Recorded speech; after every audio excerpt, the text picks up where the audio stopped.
ನ್ಯಾಯ ಇದೆಯಾ? ಸೆಪ್ಟೆಂಬರ್ ವರೆಗೂ ಕೂಡ ಸಿಬಿಐ ಚುನಾವಣೆ ಬೇಡ ಅಂತ ರಾಜ್ಯ ಚುನಾವಣಾ ಆಯೋಗಕ್ಕೆ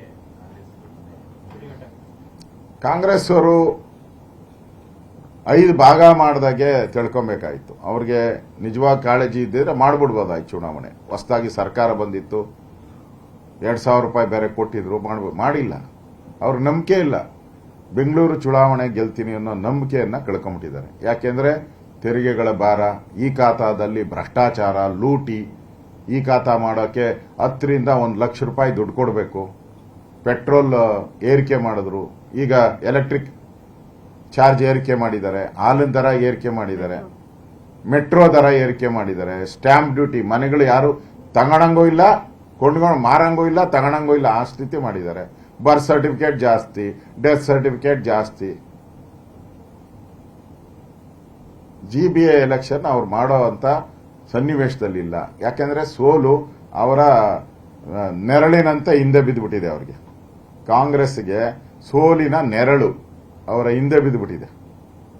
ಅದಕ್ಕೆ ಅವರು ಚುನಾವಣೆ ಮಾಡೋ ಅಂತ ಕೆಲಸ ಮಾಡಲ್ಲ ಅಂತ ನನಗನ್ಸ್ತೈತೆ.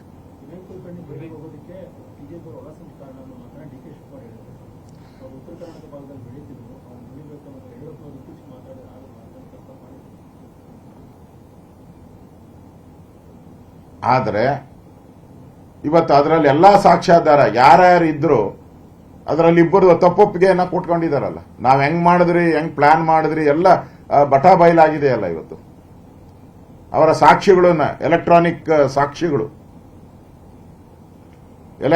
ಸಾಕ್ಷ್ಯಗಳು ಕೂಡ ಪೂರಕವಾಗಿ ಅದಕ್ಕೆ ಕೊಟ್ಟಿದಾರಲ್ಲ.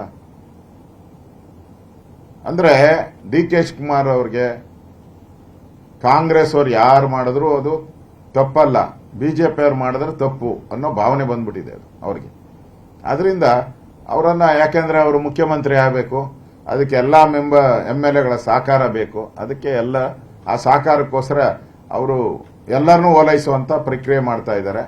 ಅದಕ್ಕೆ ಆ ರೀತಿಯಾದಂತ ಹೇಳಿಕೆಯನ್ನು ಕೊಟ್ಟಿದ್ದಾರೆ. ಇದರಲ್ಲಿ ನ್ಯಾಯದ ತೀರ್ಮಾನ, ಇದು ಬಿಜೆಪಿ ತೀರ್ಮಾನ ಅಲ್ಲ, ಕಾಂಗ್ರೆಸ್ ತೀರ್ಮಾನ ಅಲ್ಲ. ಮೊನ್ನೆ ಬಂದಿರೋದು ನ್ಯಾಯದ ತೀರ್ಮಾನ. ಒಬ್ಬ ರಾಜಕಾರಣಿ ಕೊಲೆಗಳನ್ನ ಮಾಡಿಸಿದ್ರೆ ಈ ಸಮಾಜ, ಈ ನ್ಯಾಯ, ನಮ್ಮಲ್ಲಿರುವಂತಹ ಸಂವಿಧಾನ ಬಿಡಲ್ಲ ಅನ್ನೋ ಸ್ಪಷ್ಟ ಸಂದೇಶವನ್ನ ರಾಜ್ಯದ ಜನತೆಗೆ, ದೇಶದ ಜನತೆಗೆ ಕೊಟ್ಟಿರ್ತಕ್ಕಂಥ ಐತಿಹಾಸಿಕ ತೀರ್ಪು ಇದು.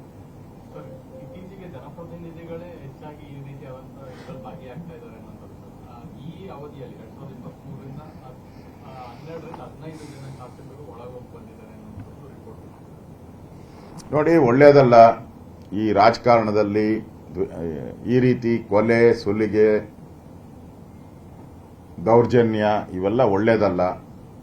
ಅವು ಸಡನ್ಗೆ ನಿಮಗೆ ಒಳ್ಳೇದಾಗ್ಬೋದನ್ನ, ಆದರೆ ನಿಮ್ಮ ಲಾಂಗ್ ಪೀರಿಯಡ್ ಅಲ್ಲಿ ಒಂದಲ್ಲ ಒಂದು ಸಂದರ್ಭದಲ್ಲಿ ಅದಕ್ಕೆ ಅಂತ್ಯ ಆಡೇ ಆಗ್ತದೆ. ಕೊಲೆ ವಿಚಾರವಾಗಂತನೂ ಕೂಡ ಪ್ರತಿಯೊಬ್ಬ ರಾಜಕಾರಣಿನೂ ಎಚ್ಚರಿಕೆ ಇರಬೇಕು ಅನ್ನೋದಕ್ಕೆ ಈ ಒಂದು ಘಟನೆನೇ ನೇರವಾಗಿ ಒಂದು ಮಾದರಿ ಅಂತ ನನಗನ್ನಿಸ್ತದೆ.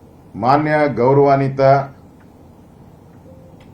ಕ್ಯಾಬಿನೆಟ್ ಇಂದ ತೆಗೆದು ಹಾಕಿದಂತ ರಾಜಣ್ಣ ಅವರಿಗೆ ಬಹಳ ನಿಧಾನವಾಗಿ ಅವರಿಗೆ ಜ್ಞಾನೋದಯ ಆಗಿದೆ. ಸಿದ್ದರಾಮಯ್ಯನವರು ಏನದು, ಅವರು ಅಸಹಾಯಕರಾಗಿ ಬಹಳ ವರ್ಷಗಳೇ ಕಳೆದೋಗ್ಬಿಟ್ಟಿದೆ. ಅವರು ಅಸಹಾಯಕರಾಗಿ ಅವ್ರ ಜೊತೆ ಇದ್ದವರೇ ಎಲ್ಲ ಮನೆಗೆ ಹೋಗ್ತಾ ಇರೋದು. ನಾಗೇಂದ್ರನು ಅವ್ರ ಜೊತೆಲಿದ್ದೋನೆ ಮನೆಗೆ ಹೋದ್ರು. ರಾಜಣ್ಣನು ಪರಮಾಪ್ತರು, ರಾಜಣ್ಣ ಅವರು ಮನೆಗೆ ಹೋದ್ರು. ಈಗ ಜಮೀರ್ ಸರದಿ ಬಂದಿದೆ, ಅವ್ರನ್ನು ಮನೆ ಕಳ್ಸಕ್ಕೆ ಎಲ್ಲ ಪ್ಲಾನ್ ಮಾಡ್ತಾ ಇದ್ದಾರೆ. ದಾವಣಗೆರೆಯ ಜಬ್ಬಾರೋ ಗೊತ್ತಿಲ್ಲ, ಅವ್ರನ್ನ ಗೇಟ್ ಪಾಸ್ ಕೊಟ್ಟಿದ್ದಾರೆ. ಇವರೆಲ್ಲರೂ ಕೂಡ ಸಿದ್ದರಾಮಯ್ಯನವರ ಬೆಂಬಲಿಗರು. ಹುಡುಕಿ ಹೊಡಿತಾ ಇದ್ದಾರೆ. ಯಾರು? DK ಅವರು ಒಡಿಮಗ ಬಿಡಬೇಡ ಅಂತ ಹೇಳಿ DK ಕಡೆಯವರು ಯಾರ್ಯಾರು ಇದಾರೋ ಹುಡುಕಿ ಟಾರ್ಗೆಟ್ ಮಾಡಿ ಅಟ್ಯಾಕ್ ಮಾಡ್ತಾ ಇದ್ದಾರೆ ಮತ್ತು ಸಕ್ಸಸ್ ಆಗ್ತಾ ಇದ್ದಾರೆ. ನಜೀರ್ ಅವ್ರನ್ನು CM ಕಾರ್ಯದರ್ಶಿಯಿಂದ ಮನೆಗೆ ಗೇಟ್ ಪಾಸ್. ಹಿಂದೆ ಗೋವಿಂದರಾಜು ಇದ್ದ, ಅವ್ರನ್ನೂ ಗೇಟ್ ಪಾಸ್.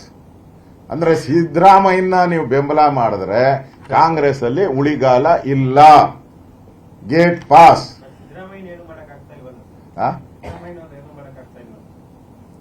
ಅದಕ್ಕೂ ಸೂತ್ರ ಎಣೆದವ್ರೆ.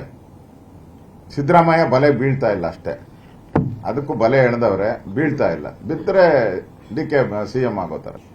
ಅದಕ್ಕೂ ಕೌಂಟರ್ ಆಗ್ತದೆ ಸಿದ್ದರಾಮಯ್ಯ.